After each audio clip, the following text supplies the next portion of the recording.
Every cent that I could save, I saved and I started investing very young because I had exposure to investors just around me in my network. Then I went to grad school, came out, got a higher paying job, and I just continued doing that and tried to live as simply as I could, still like a college student, until I reached my saving goal around age 31. This is the Angel Next Door podcast, where we will talk about all things angel investing, what it is, who does it, how do we find them, what does it mean to invest in an early stage company. If you have ever wondered how you can affect the change you want to see in the world, then tune in to learn more. In this episode, I'm talking with Shang Saavedra, the powerhouse behind Save My Sense and author of Wealth as a Mindset. Discover how she achieved financial freedom by age 31, learn her practical strategies for tackling retirement savings, and hear how she uses mindset work to break through money barriers. Whether you're curious about IRAs and 401ks, struggling with credit card debt, or just want to feel more confident about investing, this episode is packed with actionable insights. Plus, hear her honest conversations about coping with life's financial curveballs and find out how to rewire your habits for lasting wealth. Enjoy the show. Well, Shang, welcome to the Angel Next Door podcast. Thank you, Marcia, for having me. So excited to be here. I am so interested to talk to you. Basically, you saved for retirement by the time you were 31. You talk a lot about money and mindset, which is something I love to talk about. So start off, tell us a little bit about your background and how you got so interested in retirement savings and money and all the good things. Thank you. I credit a lot of my curiosity around personal finance to my immigrant parents. So we all came to the United States when I was 10 years old, lived a very frugal lifestyle. And my parents were very open about why we had to do that because we were immigrants trying to build wealth in this country. And so as a very young child, I'd always known that I wanted to make a lot of money and be financially set as an adult. And I credit that motivation to allowing me to get great education. I went to Harvard for undergrad, University of Chicago for MBA, and I got high-paying jobs all across the country, which was a top ingredient to fuel my path to financial freedom. Nice. So tell us more about that. Tell us, like, how did you go right to grad school after undergrad and then went and into these high paying jobs and that's how you started saving, or what was the path? I had a 3-year break between undergrad and MBA, which is pretty typical these days. Yeah. So I went straight from undergrad into management consulting, which at that time was probably one of the top 2 industries that I could have gone into as somebody who studied economics. And thankfully, because my parents were able to pay for my college education, I started out with no student loan debt. So Nice. every cent that I could save, I saved and I started investing very young because I had exposure to investors just around me in my network. Then I went to grad school, came out, got a higher paying job, and I just continued doing that and tried to live as simply as I could, still like a college student, until I reached my saving goal around age 31. Wow. So tell us more about the people that you were surrounded with. How did you learn about investing? What were some of the things that really attracted you to it at such a young age? I was extremely lucky that at some point during college, a bunch of Wall Street women came on campus to encourage more undergrad women like myself to become investors. Now, what they were pushing was more for people to go into finance, go into investment banking, hedge funds, et cetera, as careers. But by just having exposure to that made me realize investing is not something for what I thought would be mostly a male kind of career. And so I took it upon myself to believe that once I had the money to invest, I would also invest. And that's why going into my first job, I was able to really start actively managing my own 401k, my Roth IRA, et cetera, et cetera. Yeah. So tell us more about that. Like when you were first introduced to the benefits of your first job and you saw that you were going to be able to have this benefit of being able to put money aside into a 401k, like how do you think about it then? And how do you coach people today, especially younger people, on how to look at that? Yeah. What's the beauty of the 401k is that it's so automated. You don't even feel the money leaving your paycheck as long as you're able to live off what remains after you invest. And because I'd gotten into that habit so young, I'd always been of the habit of you always set aside a part of your paycheck. to invest towards your future. And so today, when I coach people to stop fearing saving for retirement, I start with the 401k too. Whereas a lot of other people say, let's start with the Roth IRA. I go, actually, no, let's do something more automated. Let's not even have you think about it.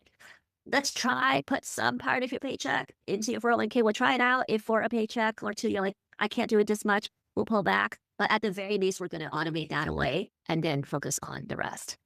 Interesting. Okay, and then so explain for our listeners, because I don't like to assume that everybody knows all of these terms, but like a Roth IRA, explain what that is, and then when you got into it for the first time, and then how do you coach your clients now about it? Yeah, there's basically three main categories of accounts that you can use to save and invest for your future. There's accounts that are opened by your employer. The 401k falls into that, as do other accounts like 403b, 457b, TSP. Then there's an account that you can open yourself with the primary reason of saving and investing for retirement. Like you're not supposed to touch this money before retirement. That's called the IRA, and it comes in the flavors of traditional or Roth IRA. And then there's a third bucket, which is basically a free-for-all account that you can use to invest for anything. Doesn't have to be retirement. And that's usually called a taxable brokerage, although the financial systems sometimes change the name of that account, depending on who you bank with. Got it. All right, and so when did you come into the whole Roth IRA? Explain the difference between traditional and Roth IRA too. Yeah. Basically, my question to you is, do you think your tax rate is low now, or do you think your tax rate is going to be low when you retire? For people who believe that their tax rates are likely lower when they retire, this is usually you're in a super high earning year and you don't live off of all of your income. You think you're going to take out less income in retirement. Then those people would typically do a traditional IRA where you defer your taxes. You're going to pay your taxes on that later. If the opposite is true, you're like, I think I have a pretty good tax rate now, or I think taxes are going to go up, then you're more likely to favor a Roth IRA. And for people who are just getting started, like, I have no idea. I'm like, I get it. Sometimes you just have no idea. Sometimes you can split. Why don't you do 50-50 and learn as you go? And I was lucky that I learned about the IRA as a high schooler, actually, because children can have an IRA if they make earned income over the summer, for example, with a summer job. And that's how I was able to find out about an IRA very early on in life and kind of carry that knowledge with me until I had the money to put into it. So what are some of the other things that you talk to younger people about related to retirement? I find that sometimes, especially younger people, they haven't experienced compound interest. They haven't really experienced investing. So they may understand it in theory. It hasn't hit the heartstrings yet or the purse string. Right. Tell us about that. There's less of a focus where I say retirement and more of what would you do if worrying about money did not ever have to happen in your life anymore. So it's much more about financial freedom, financial optionality, or not fearing getting laid off because you were one of the newest hires, or your industry is getting eaten up by AI, or even for people who are dating, sometimes you just need fun to escape a really bad relationship, right? I think all of those issues are a lot more pertinent and more relevant when you're younger. And I'd say save up for that, invest for those reasons, and eventually your savings, if you don't end up using them, end up being your savings for retirement. In fact, for myself, yeah, I had a hard time in managing retirement in my 60s, but I did go through a period when I had a very toxic work environment. And I just could not wait to get out of that toxic work environment. And that's when I realized if I save and invest for myself a lot, then I don't have to depend on a miserable work environment to fund my life. Interesting. So when you're thinking and coaching people, regardless of their age, like how do you talk to them about investing and also about their mindset when it comes to people always say, I hear a lot anyway, people saying, oh, investing is risky, or I don't really have a high risk tolerance. Like, how do you handle that? Yeah, I think it's really important to understand any outstanding situations or things that have happened in your life that makes you scared of risk taking. For example, I've had some people who literally had an uncle or a dad who bet it all on one stock and then that stock did not do well. And then they remember that from childhood and it gives them the impression that investing's going to be, they're going to repeat whatever their dad or uncle did. For some other people, it may be that growing up, you were told constantly by your parents, take the safe route, get a high paying job, don't mess it up, follow the code or whatever it is to make a lot of money, but they really move you away from taking risk. And so whatever happened in your developing years that led you to develop this risk profile. It's important to understand it. And then I think it's really important to also have some knowledge to understand, are those viewpoints that you were given when you were young still valid or not? Before the person who saw their influential figures lose everything on one stock, well, you don't have to buy on one stock. That's the paper. Exactly. So understanding where that fear comes from then gives us the methodology or the framework for how to counteract or address those fears now in our adulthood. And how do you handle when you're talking to clients who have just been through something that was like very joltingly life changing? Like there's a divorce, there's a death in the family, there's a sudden job loss, sudden medical bills, like those types of things. I would actually argue that those things, if you don't recognize how devastating they can be on your psychology, are probably the number one reason I see people flail when it comes to personal finance. Divorce is probably the number one reason because it is so financially destructive. You have lawyer costs for those who have children. If you're the one taking primary custody, your home costs are still really high because you have to maintain a very large apartment or home, but now on just your own income, if that.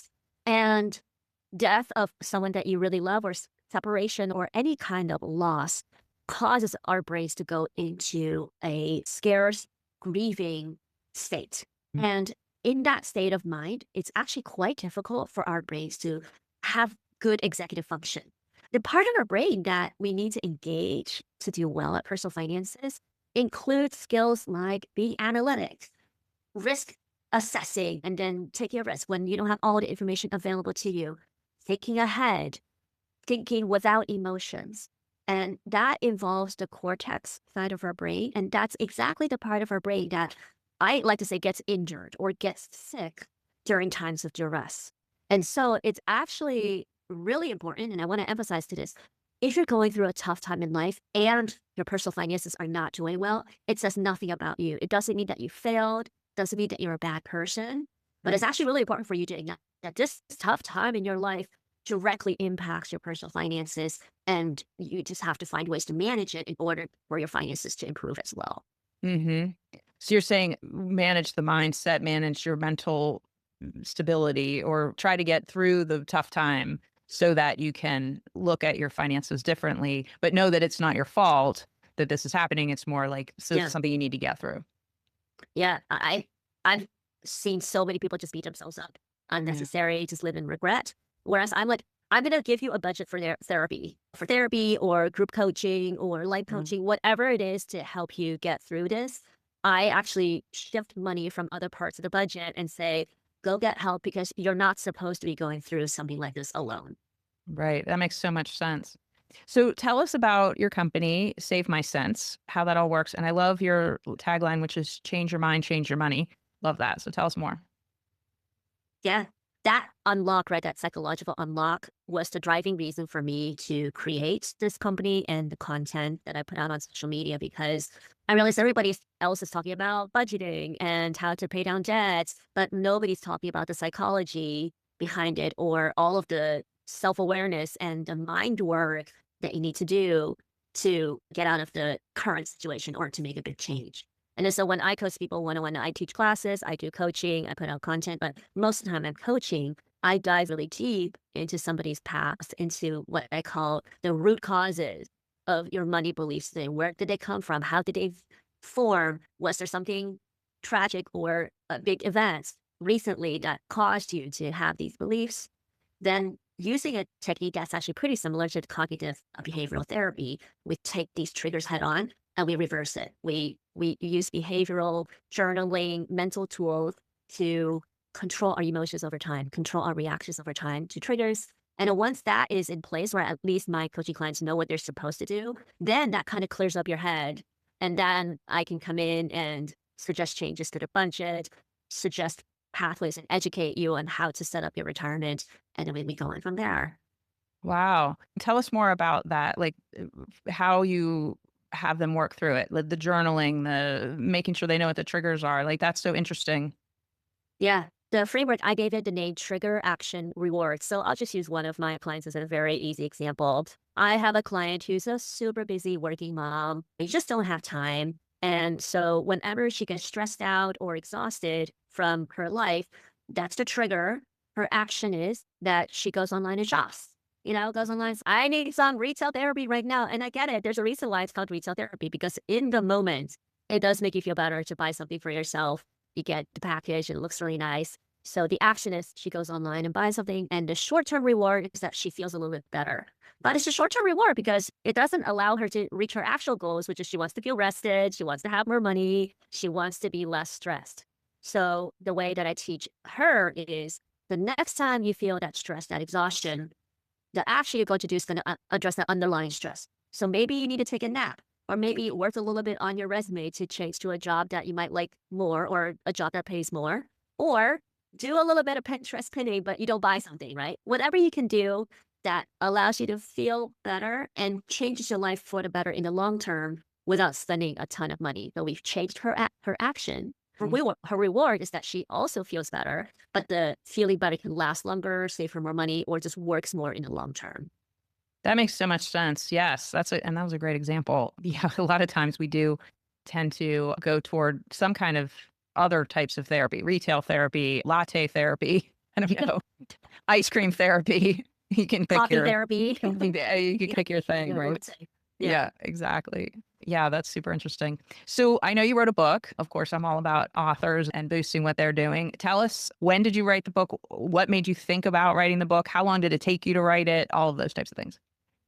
Oh my goodness, I never thought that I would write a book because I don't see myself as an author at all. I remember as a kid, I'm like, oh, wouldn't it be cool one day to have a book published? And that was just like in the back burner of my mind. Then in 2022, 23 was an ongoing conversation. One of my friends was starting up a publishing company focused on AAPI voices, Asian American Pacific Islander voices. And then so she approached me and said, have you thought about writing a book? I'm like, yeah, but never seriously. The conversation evolved.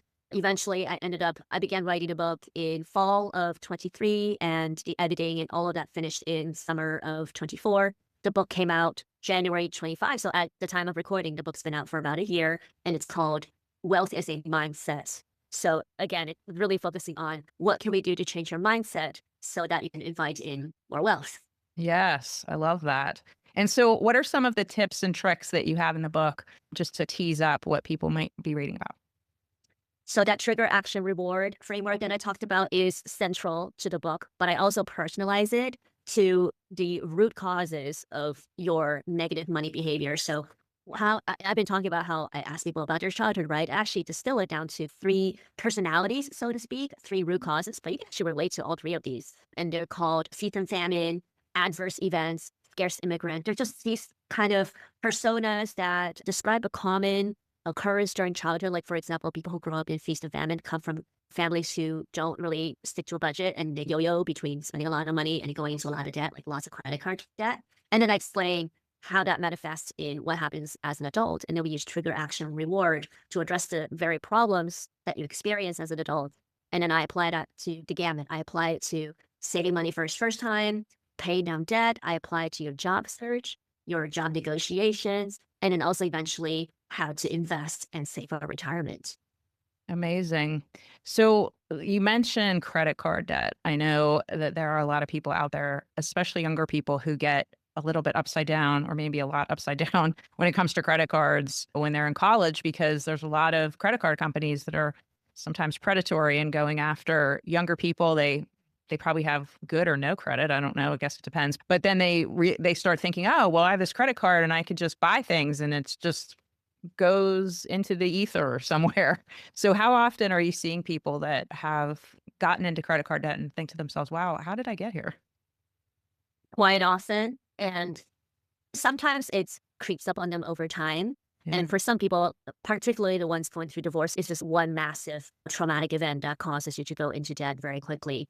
And I still use the same kind of phrase that I use, that you are not defined by your debts. Your debt doesn't mean that you're a bad person, but we have the debt and we need to figure out what to do with it. And depending on the magnitude of debt, especially I do look at the debt to income ratio, and also the ability of a person to do a very quick change. If somebody can move in with their family very quickly, then that's really great. But then some of my clients cannot, and we have to find more drastic ways to save money. There is that really funny scene in the movie Confessions of a Shopaholic. Have you ever seen it? So it stars Isla Fisher as a person who just cannot control her shopping. But then the irony is that she becomes a newspaper columnist writing about personal finance. So she kind of lives with like double life where she is a shopaholic and she's also dealing out personal finance advice. Super fun rom-com. And there's a scene where her best friend's trying to help her get out of her debt. And her best friend says, you need to freeze your credit card. So she literally puts it into a block of ice in her fridge.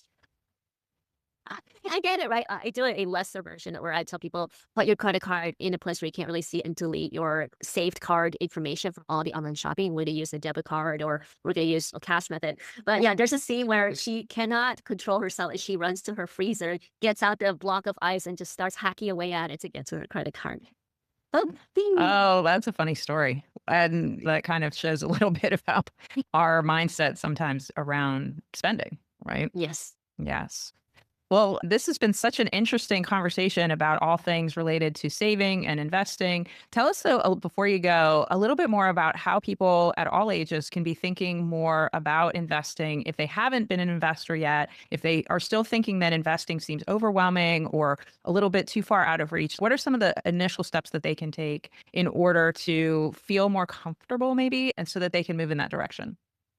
There are some basic steps that I ask people to secure before they go into investing. And the first tenet is actually your first investment should be with money that you don't mind losing. So I want most people to, at the very least, have emergency savings, like a good amount of emergency savings before we get into investing, because you have to be ready for that money to not be accessible to you for many years because investing is pretty volatile in between. Like I acknowledge that it's not always a straight line upward. But once you're at that point and you're ready, just start. Start with a small amount, experiment. And then the more comfortable you are, then the more likely you're going to put more and more money towards it. I have this course where I teach you how to save and invest for retirement. The average household that goes into my course, it's like a 2-hour course. They come in with one saving right. Usually when they exit, they double the amount of money they invest over time. Wow. Because they realize, okay, your fears are fears. You can reduce with education. It's not that hard, but you just got to look into it and see how it works. And once they realize it's not that hard, they're like, yeah, I'm going to double the amount I'm going to invest.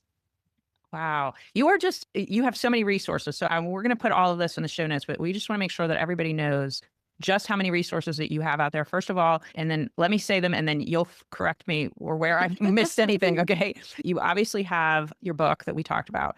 You have an incredible following on Instagram where you're giving lots and lots of little short snippet tips and tricks and all the things. You have a course that people can take. You also do private coaching where people can come to you individually and you will help them like create an entire plan.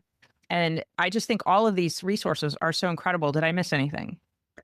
You got it all wrapped up. That's great. Yeah. Awesome. And so thank you so much for coming on today and talking about this. This is such an important topic. I love to see younger people, especially, start their retirement savings at such a young age, especially like if somebody were 16 or 17 years old and they were working a summer job and they started an IRA, wow, that is truly like starting at the right time and really getting that compound interest and that long-term horizon working for you. So I absolutely love that. So thank you so much for being here today. Thank you so much.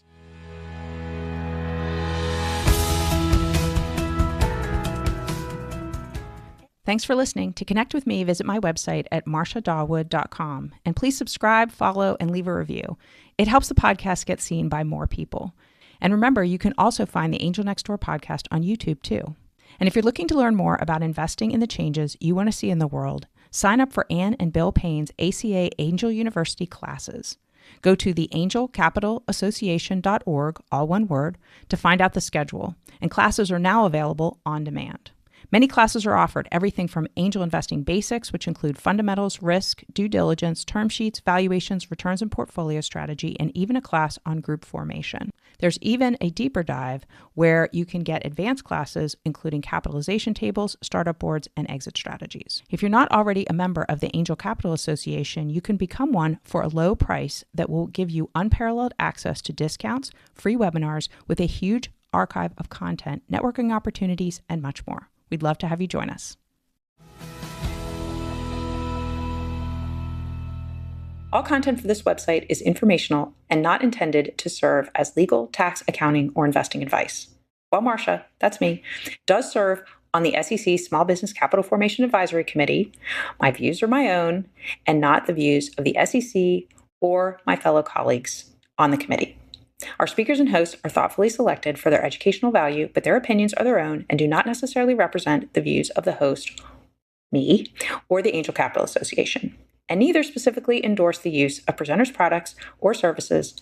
Listeners of the podcast should consult their own tax, investing, legal, or accounting advisors before making important financial decisions.